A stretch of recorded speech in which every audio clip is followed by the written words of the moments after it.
வணக்கம். இது இன்றைய ஈரான் எடுத்து அத நேரடியா பைபிள் தீர்க்க தரிசனங்களோட இணைக்குது. ரொம்பவே ஆழமான ஒரு பார்வை. உண்மைதான். இது வெறும் அரசியல் மாற்றங்களை பத்தி பேசல. இந்த வீடியோவோட வாதப்படி ஈரான்ல நடக்கிறது எல்லாமே பல ஆயிரம் வருஷங்களுக்கு முன்னாடியே எழுதப்பட்ட ஒரு பெரிய கதையோட ஒரு அத்தியாயம். நிச்சயமா. அதுவும் குறிப்பா இந்த ஆதாரம் அங்கே ஒரு இயேசு புரட்சி நடக்குதுன்னு சொல்லுது. அதோட இங்க ஒரு விசித்திரமான அதே சமயம் மிக முக்கியமான ஒரு விஷயத்த சொல்றாங்க. கரெக்ட். இந்த வீடியோ பண்டைய பெர்ஷியாவோட தொடக்கத்திலிருந்து அதோட கடைசி காலம் வரைக்கும் தீர்க்க தரிசன கண்ணோட்டத்துல எப்படி ஒரு முழு கதையை உருவாக்குதுன்னு பார்க்கலாம். இதுல சுவாரஸ்யமான விஷயம் என்னன்னா, இந்த ஆதாரம் வரலாற்றையும் தீர்க்க தரிசனத்தையும் நடப்பு நிகழ்வுகளையும் ஒன்னா சேர்க்குது. ஆமா. ஒரு தேசத்தோட அடையாளத்தை அது எப்படி ஒரே நேரத்துல ஒரு மீட்பராவும் ஒரு எதிரியாவும் காட்டுதுன்னு நாம பார்க்க போறோம். இந்த வீடியோவின் வாதப்படி ஈரான் இந்த பிரபஞ்ச நாடகத்துல ஒரு முக்கியமான ஸ்விங் ஸ்டேட் மாதிரி. ஸ்விங் ஸ்டேட் அதாவது அது இயல்பிலே நல்லதும் இல்ல கெட்டதும் இல்ல, ஆனா காலகட்டத்தை பொறுத்து மிகப்பெரிய மீட்புக்கும் மிகப்பெரிய எதிர்ப்புக்கும் திறனுள்ள ஒரு தேசமா சித்தரிக்கப்படுது. இந்த இரட்டைத்தன்மை தான் இந்த கதையோட மைய இழை. சரி, அப்போ எங்க இருந்து தொடங்கலாம்? நம்ம உரையாடல நோவா காலத்துல இருந்து, அதாவது ஈரானோட முந்தைய வடிவமான பெர்ஷியாவோட வேர்கள்ல இருந்து தொடங்கலாம். சரி, இத இன்னும் ஆழமா பார்க்கலாம். இந்த வீடியோ நம்மள நேரா பைபிளோட முதல் புத்தகமான ஆதியாகமத்துக்கு கூட்டிட்டு போகுது. பெரிய வெள்ளத்துக்கு அப்புறம் நோவாவோட மகன்களான சேம், காம், யாபேத் மூலமா புது தேசங்கள் உருவாகுது. இதுல ஈரானோட முன்னோடிகளா 2 பேரை குறிப்பிடுறாங்க. யார் அவங்க? யாபேத்தோட மகன் மாதாய், இவங்க தான் மேதியர்கள். அப்புறம் சேமோட மகன் ஏலாம், இவங்க தான் ஏலாமியர்கள். இந்த வீடியோ பிரகாரம் ஏலாம் அப்படிங்கிறது ஏதோ ஒரு சின்ன பழங்குடி இனம் இல்லையா? லோத்துவ கடத்திட்டு போயிடுறான். ஆனா இங்க ஒரு ஆச்சரியம் நடக்குது. ஆபிரகாம் வெறும் 318 பேரை வச்சுக்கிட்டு அந்த பெரிய ராஜ்யங்களின் கூட்டணியை தோற்கடிச்சிடுறாரு. ஆமா. அப்போ இதுல இருந்து இந்த ஆதாரம் என்ன சொல்ல வருது? இங்க அவங்க முன்வைக்கிற கருத்து என்னன்னா, கடவுளோட ஆசீர்வாதம் கிடைச்சவங்களுக்கு எதிரா எந்த சக்தியாலையும் ஜெயிக்க முடியாதுங்கிறது தான். ஆனா ஏலாமோட கதை இதோட முடியல. ஓகே. பல நூற்றாண்டுகளுக்கு அப்புறம் ஏசாயா, எரேமியா தீர்க்கதரிசிகள் மூலமா பெர்ஷியாவை பத்தி 2 பெரிய தீர்க்க தரிசனங்கள் சொல்லப்பட்டதா இந்த வீடியோ விளக்குது. 2 தீர்க்க தரிசனங்களா? அது என்ன? முதல் தீர்க்க தரிசனம், பாபிலோனை தண்டிக்கிற ஒரு கருவியா கடவுள் பெர்ஷியாவை பயன்படுத்துவார். எருசலேம் அழிச்ச பாபிலோனுக்கு தண்டனை பெர்ஷியா மூலமா தான் வரும். ஓகே. அப்போ பெர்ஷியா ஒரு தண்டனையின் கருவி. 2வது தீர்க்க தரிசனம் என்ன? 2வது தீர்க்க தரிசனம் இதுக்கு நேர் எதிரானது. பெர்ஷியா ஒரு விடுதலையின் கருவியாகவும் இருக்குன்னு சொல்லுது. விடுதலையின் கருவியா? ஆமா. இன்னும் பிறக்காத பெர்ஷியா மன்னனான சைரஸ், அதாவது கோரேஸ், இஸ்ரவேலர்களை விடுவிச்சு எருசலேம் தேவாலயத்தை திரும்பவும் கட்ட அனுமதி கொடுப்பான்னு ஏசாயா 150 வருஷத்துக்கு முன்னாடியே பேர் சொல்லி குறிப்பிடுறார். 150 வருஷத்துக்கு முன்னாடியேவா? ஆமா. இது ரொம்பவே முக்கியமான ஒரு விஷயம். ஏன்னா பைபிள்ல அபிஷேகம் பண்ணப்பட்டவர் அல்லது மேசியான ஒரு யூதர் அல்லாதவரை சொல்றது இது மட்டும்தான். இந்த அளவுக்கு முக்கியத்துவம் பெர்ஷியா மன்னனுக்கு கொடுக்கப்பட்டிருக்கு. ஓகே. பாபிலோன்ல தானியேல்னு ஒருத்தர் வர்றாரு. அப்போ கதை வெறும் தீர்க்க தரிசனமா இல்லாம ஒரு த்ரில்லர் மாதிரி மாறுது இல்லையா? கரெக்ட். அங்கதான் கதை ஒரு பெரிய திருப்பத்தை எடுக்குது. அவருக்கே எப்படி இந்த தரிசனங்கள் கிடைச்சதுன்னு அந்த வீடியோ வழக்குதா? ஆமா. கரணியேல் பாபிலோன்ல ஒரு கைதி. அப்போ பாபிலோனிய மன்னன் நேபுகாத்நேச்சர் ஒரு கனவு காண்றான். அந்த சிலை கனவு தானே? அதேதான். தங்கம், வெள்ளி, வெண்குளம், இரும்பாலான ஒரு பெரிய சிலை. அவனோட ஞானிகள் யாராலையும் அதுக்கு அர்த்தம் சொல்ல முடியல. அப்போ கைதியா இருக்கிற தானியேல் வர்றாரு. இதுவே ஒரு ஆச்சரியமான விஷயம். ஒரு கைதி அந்த ராஜாவோட கனவை விளக்கி, உங்க ராஜ்யம் அழிய போகுது, அடுத்த ராஜ்யம் இதுதான்னு சொல்றாரு. ஆமா. அந்த ஆதாரத்தின்படி இது அந்த ராஜா எப்படி எடுத்துக்கிட்டாரு? அந்த ராஜா அதிர்ச்சி அடைஞ்சாலும் தானியேல் சொல்றதை ஏத்துக்கிறான். ஏன்னா தானியேல் அந்த கனவை என்னன்னு சொல்லிட்டு அதுக்கப்புறம் அதுக்கு அர்த்தமும் சொல்றார். என்ன அர்த்தம் சொன்னார்? அந்த சிலையோட தங்கத்தலை பாபிலோனியவும் வெள்ளி மார்பும் கைகளும் அதுக்கப்புறம் வரப்போற மேதிய பர்ஷிய பேரரசையும் குறிக்குதுன்னு தானியேல் விளக்குறார். இந்த தரிசனங்கள் வெறும் குறியீடுகள் இல்ல, நடக்க போற வரலாற்று நிகழ்வுகளோட ஒரு வரைபடம் மாதிரி இந்த வீடியோல காட்டப்படுது. அப்போ இந்த தீர்க்க தரிசனம் எப்படி உண்மையாச்சு? பல வருஷங்களுக்கு அப்புறம் ஏசாயா சொன்ன மாதிரியே சைரஸ் எழுந்து மீதியாவையும் பர்ஷியாவையும் ஒன்னா இணைச்சு பாபிலோனை கைப்பற்றார். ஓகே. அந்த வீடியோல ஒரு சுவாரஸ்யமான சம்பவத்தை விவரிக்கிறாங்க. பாபிலோனோட கடைசி மன்னன் பெல்ஷாத்சார் ஒரு பெரிய விருந்துல எருசலேம் தேவாலயத்திலிருந்து கொள்ளையடிச்ச புனித பாத்திரங்கள்ல மது அருந்துறான். ஆமா, அப்போ சுவத்துல ஒரு கை தோன்றுமே. கரெக்ட். அந்த கை தோன்றி மெனே மெனே தெக்கேல் உப்பார்சின்னு எழுதுது. இது ஒரு புகழ்பெற்ற கதை. அதுக்கு என்ன அர்த்தம்னு தானியேல் சொன்னார். உங்க ராஜ்யத்தோட நாட்கள் எண்ணப்பட்டுடுச்சு, அது மேதியர்களுக்கும் பர்ஷியர்களுக்கும் கொடுக்கப்படும் தானியேல் தைரியமா விளக்குறார். அப்போ அது உடனடியா நடந்ததா? இந்த வீடியோ பிரகாரம் அன்னைக்கு ராத்திரியே சைரஸோட படைகள் யூப்ரட்டிஸ் நதியை திருப்பி யாரும் எதிர்பார்க்காத வழியில பாபிலோன்குள்ள நுழைஞ்சு அதை கைப்பற்றுனாங்க. வாவ்! அப்போ இது வெறும் ஒரு மிலிட்டரி ஜெயம் இல்ல, இது கடவுளோட திட்டமே நிறைவேறின ஒரு நிகழ்வுன்னு அவங்க அழுத்தி சொல்றாங்க. தானியேலுக்கு இது மட்டும்தான் தரிசனமா இல்ல வேற எதுவும் வந்ததா? இல்ல, அவருக்கு இன்னும் சில தரிசனங்கள் வருது. கரடி மாதிரி ஒரு மிருகத்தை பார்க்கறார். அதோட வாயில 3 விலா எலும்புகள் இருக்கு. கரடியா?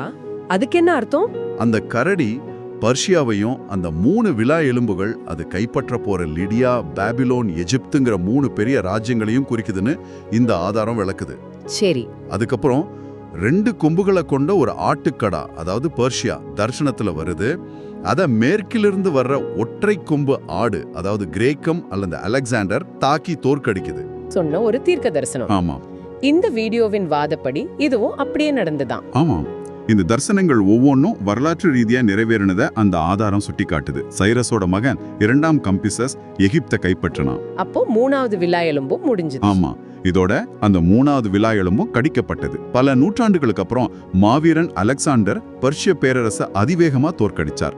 இத தானியேல் கண்ட தரிசனத்தோட நேரடி நிறைவேற்றமா அவங்க பாக்குறாங்க. இதுவரைக்கும் பெர்ஷியாவை ஒரு தண்டனையின் கருவியாகவும் ஒரு உலக பேரரசாகவும் இந்த ஆதாரம் காட்டியிருக்கு. ஆனா கதை இத்தோட முடியல இல்லையா? இதுக்கப்புறம் வர தீர்க்க தரிசனங்கள் ரொம்பவே வேற ஒரு பக்கத்தை காட்டுது. ஆமா, இங்கதான் கதை முற்றிலும் மாறுது. பர்ஷியா ஒரு பாதுகாவலனாகவும் மாறுது. பாதுகாவலனா எப்படின்னு கொஞ்சம் விளக்க முடியுமா?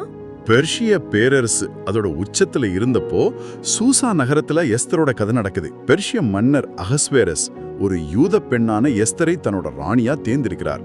இதுவே ஒரு பெரிய விஷயம். அப்போ அரசுவையில் இருந்த ஆமான் யூதர்களை அழிக்க சதி செய்றானே. ஆமா, ஆனா எஸ்தர் தன்னோட உயிரை பணைய வச்சு மன்னர் கிட்ட போய் உண்மையை சொல்லி தான் மக்களை காப்பாத்துறா. இந்த இடத்துல பெர்ஷிய பேரரசு யூதர்களுக்கு ஒரு கேடயமாவும் கோட்டையாகவும் செயல்பட்டதுன்னு இந்த ஆதாரம் குறிப்பிடுது. பாபிலோனை அழிச்ச அதே பெர்ஷியா இப்போ கடலோட மக்களை பாதுகாக்குது. இது ஒரு சுவாரஸ்யமான மாற்றம்.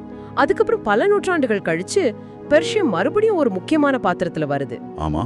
இயேசு பிறந்தப்போ கிழக்கில இருந்து ஞானிகள் வந்ததா மத்தேயு சுவிசேஷம் சொல்லுது. அவங்க யாரு, எங்க இருந்து வந்தாங்கன்னு இந்த வீடியோ ஏதாவது சொல்லுதா? ஆமா, இந்த ஞானிகள், அதாவது மேஜி, இன்றைய ஈரான் பகுதியான பண்டைய மேதிய பெர்ஷிய பேரரசுல இருந்து வானியலாளர்கள் மற்றும் குருமார்கள்னு இந்த ஆதாரம் ரொம்ப வலுவா சொல்லுது. அப்போ அவங்க ஈரான்ல இருந்து வந்தவங்களா? வரலாற்று ரீதியா மேஜிங்கிற சொல் சொராஷ்டிரிய மதத்தோட பூசாரிகளை குறிச்சது. அது பெர்ஷிய பேரரசுல ஆதிக்கம் செலுத்தின மதம். அதனாலதான் இந்த ஆதாரம் இப்படி ஒரு தொடர்பை ஏற்படுத்துது. சரி, ஆனா உங்களுக்கு எப்படி இயேசு பிறந்தார்னு தெரிஞ்சது? அவங்களுக்கு டேனியலோட தீர்க்க தரிசனங்கள் தெரிஞ்சிருந்ததுனாலதான் மேசியாவோட வருகை எப்போ நடக்கும்னு உணர்ந்து அந்த நட்சத்திரத்தை பின்தொடர்ந்து வந்தாங்கன்னு இந்த வீடியோ வாதிடுது. அவங்க கொண்டு வந்த பரிசுகளுக்கு ஏதாவது முக்கியத்துவம் இருக்கா? தங்கம், சாம்பிராணி, வெள்ளைப்போளம். நிச்சயமா. அவங்க கொண்டு வந்த தங்கம் ராஜரீகத்தையும், சாம்பிராணி தெய்வத்தையும், வெள்ளைப்போளம் தியாகத்தையும் குறிச்சதுன்னு சொல்றாங்க. இதன் மூலமா புறக்க போற மேசியாவோட அடையாளத்தை அவங்க வெளிப்படுத்துறாங்க. அப்போ ஒரு நிமிஷம் யோசிச்சு பாருங்க. இந்த வீடியோவின் பார்வையில இஸ்ரவேலர்களை விடுதலை செஞ்ச அதே பெர்ஷியா தேசம்தான் இப்போ அவங்களோட இரட்சகரையே முதலா வந்து வணங்குது. ஆமா, அந்த கதை வட்டத்துல ஒரு விதமான கவிதை தன்மை இருக்கு. கரெக்ட். ஒரு தேசம் விடுதலையின் கருவியா இருந்து இப்போ வணங்குற முதல் தேசமா மாறுது. இதுவரைக்கும் கதை ரொம்பவே நேர்மறையா போயிட்டு இருக்கு. ஆனா இந்த வீடியோவோட தொடக்கத்துல சொன்ன மாதிரி ஒரு இருண்ட பக்கமும் இருக்கு இல்லையா? ஆமாம். இப்போ நாம கதையோட அந்த பகுதிக்கு வரோம். எசேக்கியேல் தீர்க்கதரிசி கோக் மற்றும் மாகோக் யுத்தம் பத்தி ஒரு தரிசனத்துல பாக்குறார். கோக் மற்றும் மாகோக் யுத்தமா? ஆமா. கடைசி நாட்கள்ல இஸ்ரேலுக்கு எதிரா ஒரு பெரிய நாடுகள் கூட்டணி உருவாகும்னு அந்த தரிசனம் சொல்லுது. அந்த கூட்டணியில யார் யார் இருப்பாங்கன்னு அந்த ஆதாரம் சொல்லுதா? சொல்லுது. அந்த பட்டியல்ல முதல் பேரா வர்றது பெர்ஷியா, அதாவது இன்றைய ஈரான். என்னது, பெர்ஷியாவா? இது ஒரு பெரிய அதிர்ச்சியான திருப்பம். ஆமா. ஒரு காலத்துல தேவாலயத்தை திரும்ப கட்ட உதவி செஞ்ச அதே தேசம் இப்போ கடவுளோட மக்களுக்கு எதிரா நிக்கும்னு இந்த ஆதாரம் சொல்லுது. வேற எந்த நாடுகள் எல்லாம் இந்த கூட்டணியில இருக்கு? ரஷ்யா, துருக்கி, சூடான், லிபியா போன்ற நாடுகளும் இந்த கூட்டணியில இருக்குன்னு அந்த வீடியோ விளக்குது. இங்கதான் இந்த ஆதாரம் தற்போதைய நிகழ்வுகளோட நேரடியா தொடர்பு படுத்துதுன்னு நினைக்கிறேன். சரியா சொன்னீங்க. ஜனவரி 8/9/2026 ஈரானில் நடந்ததா சொல்லப்படுற அந்த 12,000 பேர் படுகொலை, இணைய முடக்கம், பத்திரிகை முடக்கம் இதெல்லாம் இந்த தீர்க்க தரிசனத்தோட இணைக்கிறாங்க. சரி. பல 1000 வருஷத்துக்கு முன்னாடி எரேமியா சொன்ன ஒரு தீர்க்க தரிசனத்தை இங்க மேற்கோள் காட்டுறாங்க. ஏலாமின் வில்லையும் அவர்களோட பலத்தின் முக்கியத்துவத்தையும் நான் முறிப்பேன். ஏலாமின் வில்லை முறிக்கிறதுன்னு என்ன அர்த்தம்? இங்க வில் அப்படிங்கிறது ராணுவ, பொருளாதார, அரசியல் வலிமையை குறிக்குதுன்னு இந்த வீடியோ விளக்குது. ஓகே. ஈரானோட பொருளாதாரம் சரிஞ்சு மக்கள் கிளர்ச்சி செய்யறதால இந்த வில் இப்ப முறிஞ்சிட்டு இருக்குன்னு அவங்க வாதிடுறாங்க. இது ஒரு வெளிநாட்டு படையெடுப்பு இல்ல. அப்போ இது ஒரு உள்நாட்டு வீழ்ச்சி. கரெக்ட். இது ஒரு உள்நாட்டு வீழ்ச்சி. கடவுள் அந்த தேசத்தோட வலிமையை உள்ளிருந்தே உடைக்கிறாருங்கிறது தான் அவங்க பார்வை. அப்போ ஈரானோட கதை அழிவோட தான் முடியுதா? இதுக்கு மேல நம்பிக்கைக்கு இடமே இல்லையா? இல்ல. இங்கதான் அந்த தீர்க்க தரிசனத்துல ஒரு ஆச்சரியமான திருப்பம் இருக்கு. அப்படியா? எரேமியாவோட அதே தீர்க்க தரிசனத்துல கடவுள் ஏலாமின் வில்ல முறிப்பேன்னு சொன்னதுக்கு அப்புறம், ஆனாலும் கடைசி நாட்கள்ல ஏலாமின் சிறையிருப்ப நான் திரும்ப கொண்டு வருவேன்னு சொல்றார். அப்படின்னா தீர்ப்புக்கு அப்புறமும் மீட்புக்கு ஒரு வழி இருக்குன்னு சொல்றீங்களா? இதுதான் அந்த ஆதாரத்தோட மைய நம்பிக்கையா தெரியுது. ஈரானோட அரசாங்கம் கடுமையான அடக்குமுறைகளை கையாண்டாலும் ஆயிரக்கணக்கான ஈரானியர்கள் இயேசு கிறிஸ்துவை ஏத்துக்கிட்டு இருக்காங்கன்னு. ஓ. உலகத்திலேயே வேகமா வளர்ந்து வர்ற திருச்சபைகள்ல ஒன்னா ஈரானிய திருச்சபை இருக்குன்னு அந்த ஆதாரம் சொல்லுது. நிஜமாவா? ஆமா.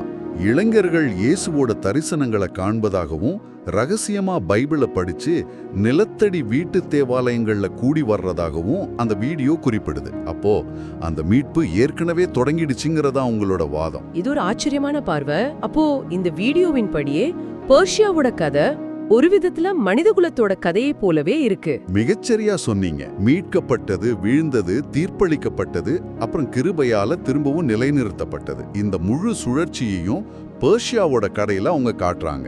ஆக இந்த ஆதாரம் நம்மள ஒரு நீண்ட பயணத்துக்கு கூட்டிட்டு போயிருக்கு. ஆதி ஆகமத்துல பெர்ஷியாவோட தோற்றத்திலிருந்து பாபிலோனோட வீழ்ச்சி, எஸ்தரோட பாதுகாப்பு, மேசியாவை வணங்கின ஞானிகள், மீட்பராகவும் அப்புறம் ஒரு எதிரியாகவும், கடைசியில தீர்ப்புக்கு பிறகும் மீட்கப்படக்கூடிய ஒரு தேசமாகவும் காட்டப்படுது. ஆமா. இன்னைக்கு செய்திகள்ல நாம பாக்குற ஈரான் இந்த நீண்ட தீர்க்கதர்சன கதையோட ஒரு பகுதிதான் இந்த ஆதாரம் சொல்லுது. இந்த ஆய்விலிருந்து நீங்க எடுத்துட்டு போக வேண்டிய ஒரு இறுதி சிந்தனை இதுதான். சொல்லுங்க. இந்த ஆதாரம் புவிசார் அரசியல் நிகழ்வுகளை ஒரு பண்டைய தீர்க்கதரிசன சத்தகத்தின் வழியா பார்க்குது. ஒருத்தரோட நம்பிக்கைகள் எதுவா வேணாலும் இருக்கலாம். ஆனா தற்போதைய உலக மோதல்களை இது போன்ற ஒரு வரலாற்று அல்லது தீர்க்க தரிசன கண்ணோட்டத்துல பார்க்கிறது அந்த நிகழ்வுகள் குறித்த நம்மோட புரிதலை எப்படி மாத்துது? நல்ல கேள்வி. ஒரு தேசத்தோட கதைய வெறும் 50 அல்லது 100 வருஷ செய்திகள்ல பார்க்கறதுக்கும் 3000 வருஷ தீர்க்க தரிசன பார்வையில பார்க்கறதுக்கும் இடையில இருக்கிற வித்தியாசம் என்ன? இது நீங்க சிந்திக்க வேண்டிய ஒரு முக்கியமான கேள்வி.